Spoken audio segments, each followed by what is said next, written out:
Welcome to A Wide Open Space.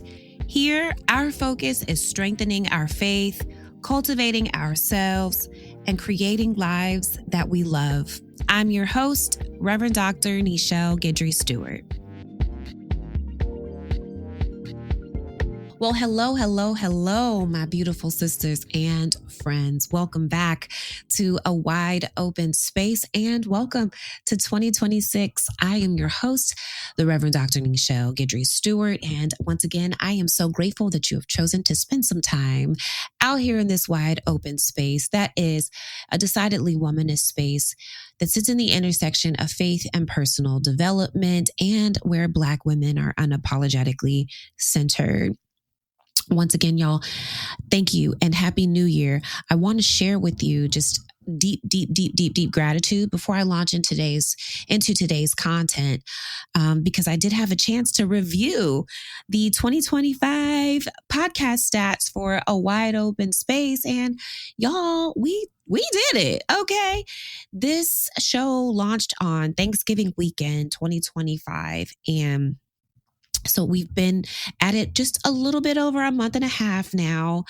And I do want to say that it's such an amazing thing to see something come from an idea, a vision into reality. And it's even more gratifying to see that the instinct and the intuition that you had about your vision is actually coming to pass.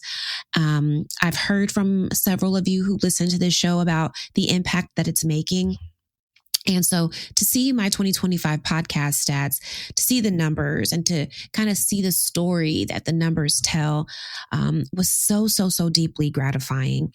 Again, in just over a month and a half, we reached almost 1,000 downloads. Y'all, that's not even including listens on Apple and Spotify and iHeart. That's just downloads on the hosting site. We have listeners in 209 cities in 8 countries and territories. And again, in only a month and a half. And y'all, I think that is phenomenal. I believe that sets me in a really unique sort of space as a new podcast with that kind of listenership and that kind of engagement. And the only thing that I can think to say is thank you. Thank you. That is because you have listened. That is because you have shared. That's because you've made posts about the show. And you've shared with me and with others. Hey, you might want to take a listen. So thank you to you. Thank you. I'm so excited as we enter 2026 to see how this wide open space continues to expand. I'm excited to learn from you and with you how this can be even more effective in your life, in your development, in your growth, closer to God, more into yourself, more into the calling and the destiny that is on your life. That is my hope and my vision for A Wide Open Space. And as I mentioned in one of my previous episodes, this is just a place to start this podcast, and not to minimize the role in it because this is so wonderful and so powerful. But in this year, I'm excited to see where it goes and how it grows.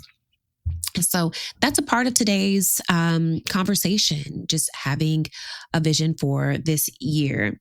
So let's get into it. Once again, y'all, happy 2026. As we are here already sort of a week and a half, maybe into January, there's been some highs and some lows. I think the sweetness and the mellowness of the year turning was a little bit abruptly interrupted by some of the political events that have happened in this country. And I know some of us are trying to maintain our center and maintain our hope, and trying to figure out the balance of remaining engaged and informed and inspired to keep showing up and doing our part in it. And so, I pray that this wide open space is an encouragement to you as you're trying to do that. I just also want to share that I hope that you had a phenomenal holiday weekend. As for me and my family, we were at watch night. We were at watch night. And no matter how my relationship to church evolves, I'm always going to find myself in somebody's watch night because I need my New Year blessing and my New Year prayer and my New Year perspective. And also because I really think it's so powerful to connect myself to the story and the history of watch night. It is largely recorded that our enslaved ancestors on the night of December 31st, 1862, stayed up all night just to watch the year turn into 1863. Because when that clock struck midnight and that calendar year turned over, that also meant a new day of liberation and emancipation for our formerly enslaved ancestors. Can you imagine what that might have been like to have spent your lifespan enslaved? And then, the clock strikes 12 and you have a new identity, a new existence, a new hope and new possibilities and new determination. And the thing that I find so powerful about that watch night narrative is that our ancestors chose to watch that night turn together. And that is a tradition that I love to uphold and that I want to uphold with my family as we upheld in our household growing up. And I do also just think that when we do that, when we honor those traditions and we make it our choice to transmit them to the young people in our lives, we are keeping watch over our history and our traditions that are at great risk of being erased and forgotten, even by people who look like us in this era. And so that is so sacred to me. So we went to watch night. Then we came back to the house and celebrated until midnight. I mean, at least we tried to. I mean, even the baby was just like, I can't wait, stay up this long. So it was a struggle, but it was still a celebration. And as we've always done together as a family, we prayed at midnight and then we, went our separate ways with our families. And so thankful to bring it in with my family, to bring it in with that ancestral energy, to have gone to church and heard the great music and heard the great sermon. It was a good welcoming of this new year, not too much, not overdoing it. So in that spirit of not overdoing it, today we're going to be talking about approaching this new year with groundedness and setting ourselves up for sustainability in this year. So I think specifically this episode might speak to the sister who may already feel like she's behind and it's only, just days into the brand new year. Maybe you have not set your goals for this year. Maybe you're still recovering from the holidays. Maybe you just sent your kids back to school and now you can actually have some rest. Maybe you are moving a little bit slower than you thought you would be moving by now. And if that is you, this episode is for you. And I want you to hear me clearly that you are not behind, my sister. You are right on time. This episode is about something that I'm actually living and intentionally practicing right now, a different way of approaching a new year. I am off to a slow start this year, and I am completely okay with that. In fact, I'm more than okay with it. I'm actually being intentional about easing my way and coasting my way into 2026. I mentioned this on my end of year episode that I did not want to be pumped full of New Year's adrenaline. I want to be as grounded as possible going into, again, what I believe is going to be a very purposeful and transformative year in my life. And so today we're talking about honoring seasonal wisdom and seasonal rhythms as we enter into this new year, and understanding that our spiritual clocks often do mirror the clock in nature, and it is still winter outside. This is the season for slowness, for regeneration, for underground growth and preparation. And I want to give you permission to plan differently for this year, planning backwards from your vision and your values, instead of planning forward from obligation and hustle.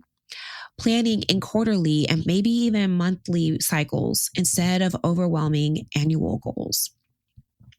And The new year can often be such an aggressive time with so many expressions of what we're going to do and what we're going to accomplish and who we may want to become. But I want to offer you a different wisdom, and it is the wisdom of starting slowly, grounding deeply, and listening carefully before you make your big move. I have been spending January going slow and listening, my sisters, and it's been really nice. It's been so good for my soul. Going slow is allowing me to ground for the year in ways that rushing never could. And I want to share three mindsets that are shaping how I'm approaching 2026, focusing on my gains, lining up the support I need for my vision, and setting a tone of clarified values and sustainable rhythms.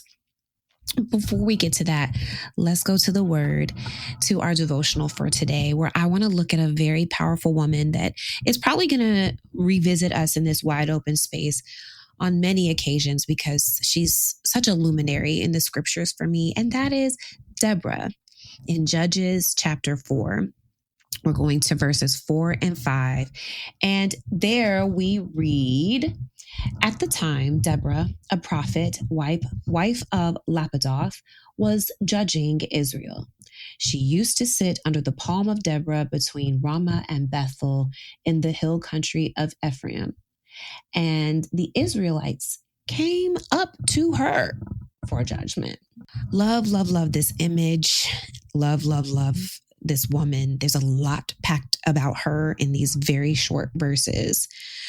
But the thing I want to hone in on is how Deborah, in her role as judge, she had palm tree seasons and she had go seasons.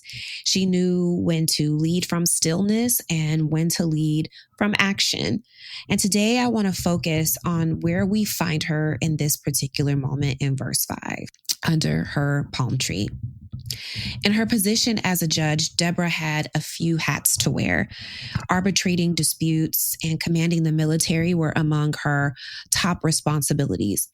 Her work took her from the palm tree to the battlefield, not to mention her responsibilities to her husband and her responsibilities to her community and to the priesthood as prophet, since the text is very explicit that she wore those hats as well. And the sense that I get about Deborah, y'all, just from these few scriptures, is that she was a woman who knew how to flow from role to role, from responsibility to responsibility, from post to post, and from space to space, depending on how and where she was needed. She's clearly a multidimensional, multifaceted, and multi-skilled woman, like many of us here in this wide open space. And like many of us, we know that while this can be amazing and it's to be commended to be able to wear several hats and flow between them, we also know that inhabiting multiple spaces and roles can be really, really exhausting. And I know that I'm going to come back to Deborah in future episodes, but for right now, let's really focus on seeing this powerful woman leading from under this palm tree. As I've read this over the years, my image and my study kind of just lead me to the fact that she's not unengaged under her palm tree. But the text does suggest that she's working from a more centered place, both spiritually and geographically. And while we get a chance to witness her on the battlefield in later verses, she's not at war right now. She is under her palm tree, holding court, offering her guidance and her wisdom, and being the steady center that her community needed her to be. I really do believe that this was her primary posture of leadership.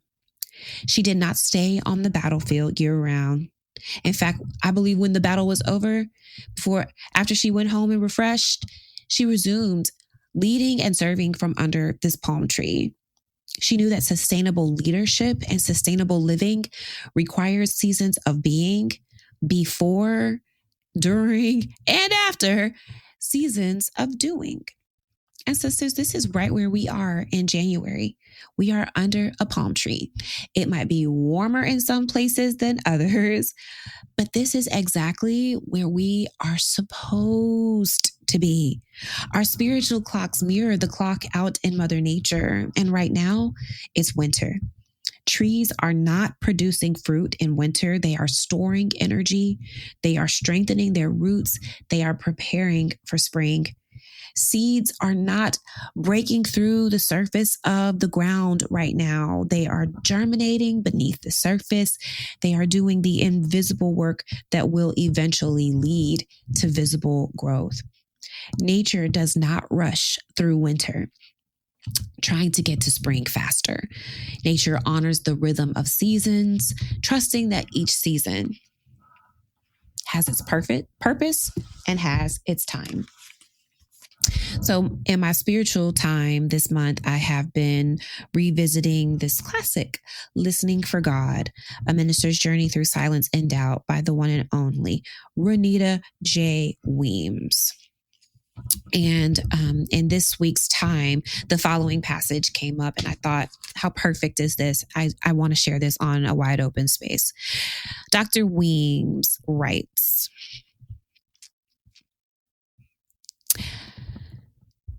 spring brings a renewal of growth and energy. Summer is a time of strength and confidence. And in the fall, we are ablaze with insight. But one of the most painful lessons is learning how to appreciate the hush of winter, when more growth takes place underground than above ground, and there in quiet, unnoticeable ways. Eventually, I had to learn that sometimes less is more. I learned to recognize the seasons of my journey. I learned to listen to my soul and to give it the much needed rest it clamored for. I gave myself permission to stop thinking I had to be superb all the time. It was all right to stutter and putter along. I discovered that it was all right no longer to remember what in former seasons I thought was so wonderful about ministry, marriage, mothering, and the spiritual process. It would come back to me. Winter returns 1,000 times, but so does spring. And even though it's easy to become overwhelmed by the gloominess, and although an occasional wallow in self-pity makes eminent sense, to me anyway, there are things to be gained from staying put, taking it a day at a time, slowing down, and giving love, hope, and renewal a chance. It's possible to live through winter. And when we do, we are glad. For there are lessons learned in the winter that cannot be learned in the spring, but must be mastered in order to appreciate the spring. End quote. Oh, Dr. Weems. Oh, she knows she can write a book. Lord have mercy. If you need to just sit with that, I just invite you to press pause right now. That Dr. Weems, the first Black woman to earn a PhD in Hebrew Bible, one of the foremothers of womanist theological thought and praxis, has just said to us that there are seasons of quietness and slowness and even disorientation that are so necessary for our journey. And it is not our job to try to rush through them or even try to wrap our minds around them. It is our work to surrender to them. Just, if you need to just sit with that, just press pause, because, thank you, Dr. Weems. And I think that this is so powerful because we've been conditioned in so many different ways to believe that January 1st means go.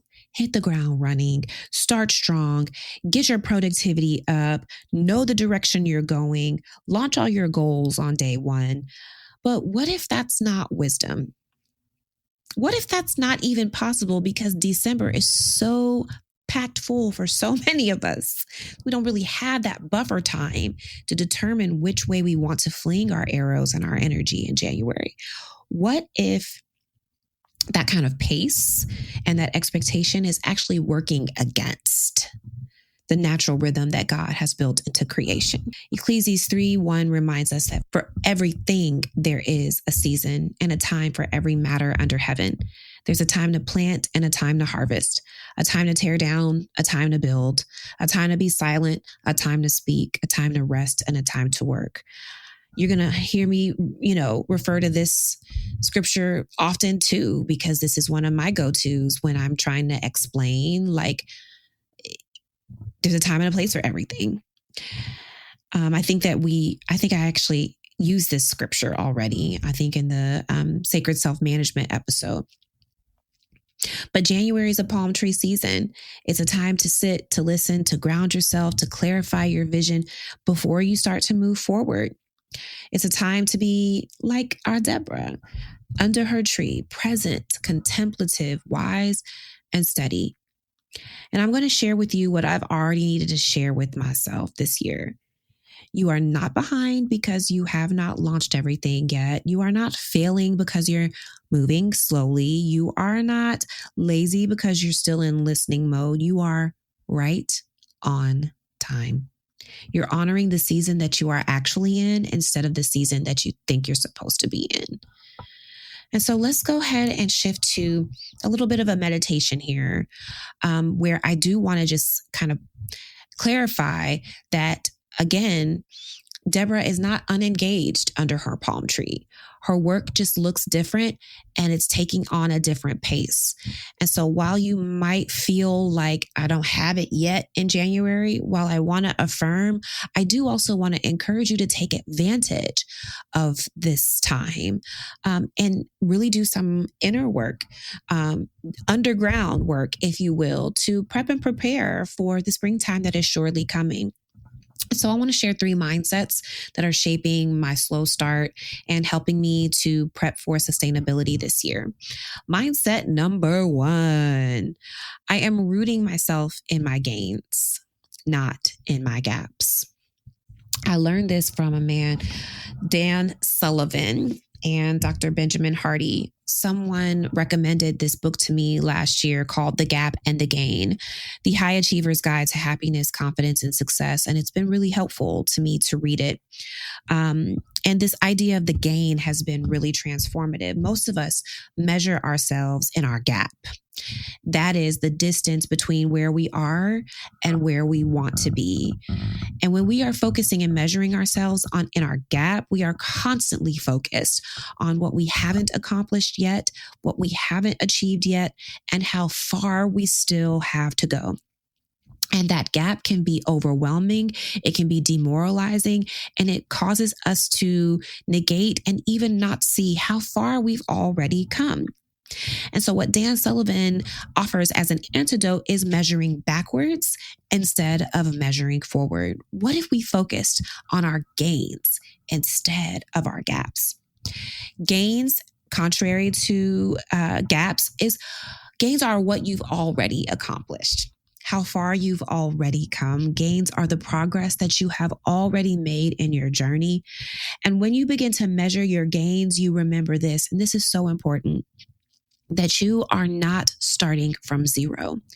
You're starting from a place of strength, growth, learning, and transformation. And if you are listening to this show, you are probably a high-performing and high-achieving woman. And we as high-performing and high-achieving women need to especially pay attention to our gains, because based on what Sullivan has shared here in his data, we are more susceptible to living in the gap, all that we haven't accomplished and all that we haven't achieved yet. And this is so unfair to us. And so as I sit in this slow January and I'm looking back at 2025 and all the years before that, I am naming my gains. I am naming my gains from last year, and to share them and to celebrate myself with you. I successfully sustained spiritual life at my job. for our community of students, faculty, staff, and administration.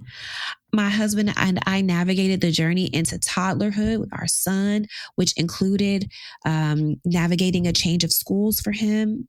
My prayer life grew through my challenges. I worked with a coach to help me make sense of how my calling is shifting.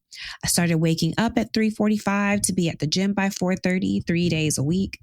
I launched this podcast. I reached almost 1,000 downloads in a month and a half, and I created sustainable rhythms for doing that. I said no to things that didn't align with my values.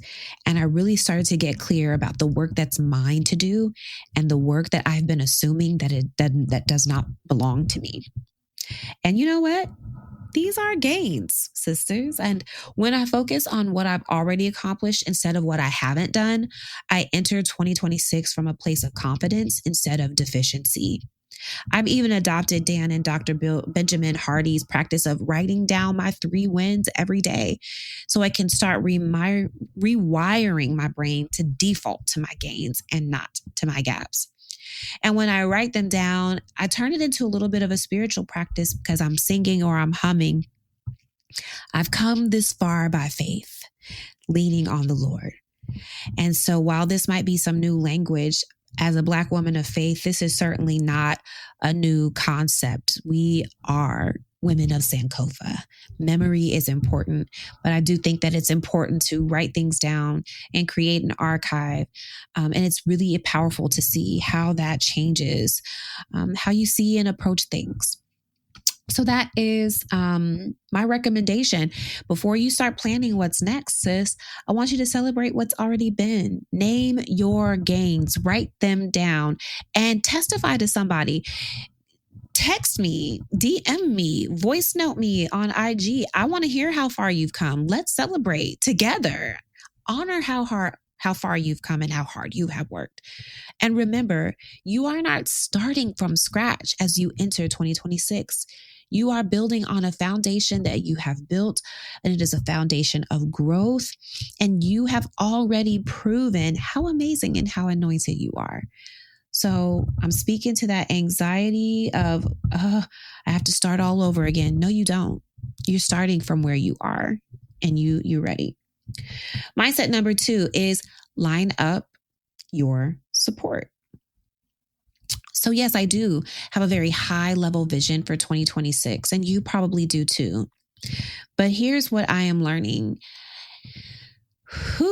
Having a vision is important, but it is not enough. You need support to bring that vision to life.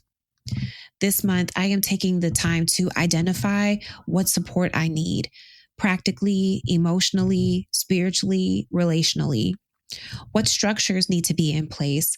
What people need to be in my corner? What resources do I need to invest in? And what kind of help do I need to ask for? I'm thinking about accountability partners who will check in on my progress. I'm thinking about the coaching and the mentorship that I may need to receive, not just to give. I'm thinking about the boundaries that I need to protect even more fiercely so I don't burn out. I'm thinking about how I will manage my time and manage myself. I'm thinking about how I want to reverse engineer and work backwards on my vision. And lining up your support before you start means that you're not trying to build the plane while you fly it. It is strategy, it is wisdom, and it is you being honest about the fact that you cannot do this alone. And sis, you should not have to. And more importantly, you do not have to. So as you think about your vision for this year, ask yourself, what support do I need? Who do I need in my corner? And what resources would make this sustainable and not exhausting? All right. Mindset number 3, clarify your values and set sustainable rhythms. This is the foundation of everything. And before I plan what I'm going to do this year, I'm getting really clear on who I want to be and what matters most to me. What are my core values? What is the kind of life that I want to live? What kind of leader do I want to be? What kind of mom and wife and friend and minister do I want to be? And how do I want to show up in those roles? In fact, next week I'll be celebrating my birthday. And part of how I want to celebrate my birthday this year is really spending time with my values clarification exercise. It's a deck actually called Mind Your Values. I'll link it so you guys can, so you all can experience it. I find it to be such a useful exercise, and I want that clarity going into this year. And I don't want to assume that my values are the same now as they were this time last year, because a lot has taken place and I've grown. So we're going to re-clarify. Yes. And so I'm planning a little bit differently. And what I'm hoping will come after this values exercise is, instead of setting overwhelming annual goals that I am likely to abandon before Q1 is even over, I am thinking in quarters this year. What do I want to focus on in Q1? What promises do I need to make to myself for these next 3 months? And what rhythms do I need to establish? And also, which rituals and habits do I need to retire and expire? So I taught you this on episode 4, again, in the Sacred Self-Management episode, the power of 90-day vision cycles. I love this so much because it's more sustainable for me, and it allows me to recalibrate every quarter instead of trying to maintain this energy and, this vision at the same pace all year long. It honors the reality that we move through seasons and cycles, and that our planning should reflect that. So planning backwards from your values and your vision means I'm not just doing things because I think I should. I'm doing things because they align with who I am, and they align with what God has called me to do. All right. And so now let's ease on over to your practice, your exercise here. And this is very simply the grounded planning practice. Okay. So I want you, if you're listening to this while you're riding in the car or whatever, you can either hit pause here and resume when you get home, but take some time with this. This is something that I want to challenge you to write down and really make some space for, because I think this is going to be really helpful, and this could serve as a little bit of a roadmap for your year. All right. The design for this exercise is really to just help you start this year from a place of groundedness instead of franticness. So number 1, sis, let's go. Name those gains.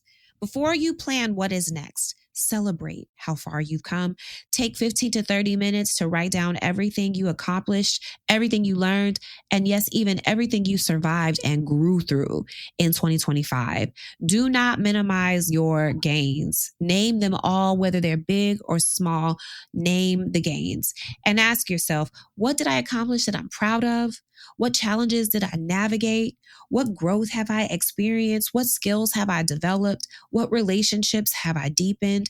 What boundaries have I set? And then I want you to read your list out loud. Let yourself feel the reality that you are not starting from scratch, sis. You ain't new to this. You're true to this. You're building on a foundation of real growth and knowledge and experience and wisdom. And if you, again, need a shouting partner, hit me up. I'm already ready. Number 2, clarify your values. Write down your 3 to 5 core values for this year. What matters most to you? What kind of person do you want to be? What do you want your life to be characterized by? Some examples might include presence, joy, excellence, rest, authenticity, generosity, courage, sustainability, creativity, connection. I know for me, some of mine are wellness and devotion and gentle expansion and family. So once you have your values clear, I want you to ask yourself, how do I want to live these out every day? What small, sustainable rhythms, rituals, and habits honor these values and make me into the woman of integrity who says what I believe in and stand for and actually embodies it? Finally, step 3, I want you to envision your 2026 arc. Again, I want you to keep it high level. And then I want you to plan your quarter 1. Instead of overwhelming annual goals, write your vision for Q1 2026. January through March. What do you want to focus on this quarter? What promises do you need to make to yourself just for these 3 months? Make it specific, make it aligned with your values, make it sustainable. And then identify what are my 3 key priorities in this quarter? What daily or weekly rhythms will support these priorities? How will I know if I'm on track? And what support do I need to manifest it? And number 4, perfect segue to number 4, identify your support needs. Now that you have your arc of the year and your Q1 vision, think about what support you need to make that vision sustainable. Make a list in these categories: practical support, people support, financial support, and emotional and spiritual support. So, for example, practical support: what systems, what structures, what resources do you need? People support: who needs to be in your corner? What help do you need to ask for? What rooms do you need to be in? And are there any communities that you can join to support your growth? Financial support: what investments do you need to make in yourself? Is it a coach? Is it a certification? Is it a trainer? Is it a membership? Is it, an investment into your retirement accounts? Because you might have some financial goals. Is it some investments in the S&P 500? Think about what you want to do with your money this year, sis. And finally, emotional and spiritual support: what practices or relationships will sustain your soul? Don't just dream about your vision. Get strategic about the support that you will actually need to live it out. You're going to need your people, sis. You're going to need your people. If your vision is truly a God vision, it's going to be bigger than what you can do by yourself and for yourself. So call in the support and yes, make it happen. You can do it. And now, final step is create your winter ritual. Identify one grounding practice that you will consistently commit to this quarter. Something that helps you stay rooted, something that helps you to listen deeply to the voice of God within you and to honor this season of slowness and regeneration. This could be just a few examples: morning pages or journaling, weekly walks in nature, Sunday evening planning and prayer sessions, monthly Sabbath days, attending a Sunday service at a welcoming church, daily meditation time or prayer time, or a weekly creative practice. Maybe you want to get into some collaging or some watercolors, or you want to go learn how to work on ceramics. Oh my gosh, give yourself that space, sis. You deserve it. You need it. Choose something that feels nourishing to you and not like another obligation. This is your anchor. This is going to help you remain rooted and grounded while the rest of the world is rushing to the next thing. Remember, you are not behind. You are right on time. Our spiritual clocks are mirroring the clock out in Mother Nature, and it is still winter. This is the season for slowness, for underground growth, and for rooting and grounding. And this is your invitation to honor it. As I close, I want to just say this one more time. You are not behind. You are right on time. Like Deborah under her palm tree, you can lead from stillness before you lead from action. Like the trees in the wintertime, you can do the underground work of root strengthening before you produce anything that's visible. Like seeds in the soil, you can germinate in the dark before you break out into the light. January, February, and March do not have to be about aggressive goals and immediate productivity. They can be about listening and grounding and clarifying and preparing. It can be about focusing on your gains instead of your gaps, lining up your support and clarifying your values and setting sustainable rhythms. This is a different way of approaching a new year, I know, but I do think that it's wiser. Because when you honor the season that you are actually in instead of the season you think you should be in, you are creating sustainability instead of burnout. You're creating groundedness instead of grindingness. And you are creating alignment instead of exhaustion. And guess what, sis? I'm going to say it again. You deserve it and you're worthy of it. So I will see you back here next week in a wide open space. Until then, practice that grounded planning work, name your gains, clarify your values, plan your quarter one vision, and identify your support. Create your winter ritual and remember that you are exactly where you need to be. Thank you for spending your Saturday morning with me in this wide open space. Like, subscribe, and share this podcast with another sister who needs to hear that she is not behind. She's right on time. Thank you so much for being here, and I'll see you next week. Sending lots of love. Thank you for joining me in this wide open space. If this episode blessed you, please share it with the sister who needs it. Subscribe, rate, and review to help other listeners find us. And as you go, may you walk boldly in your calling and flourish in the wide open space God has prepared just for you. Be blessed, be bold, and be beautifully you.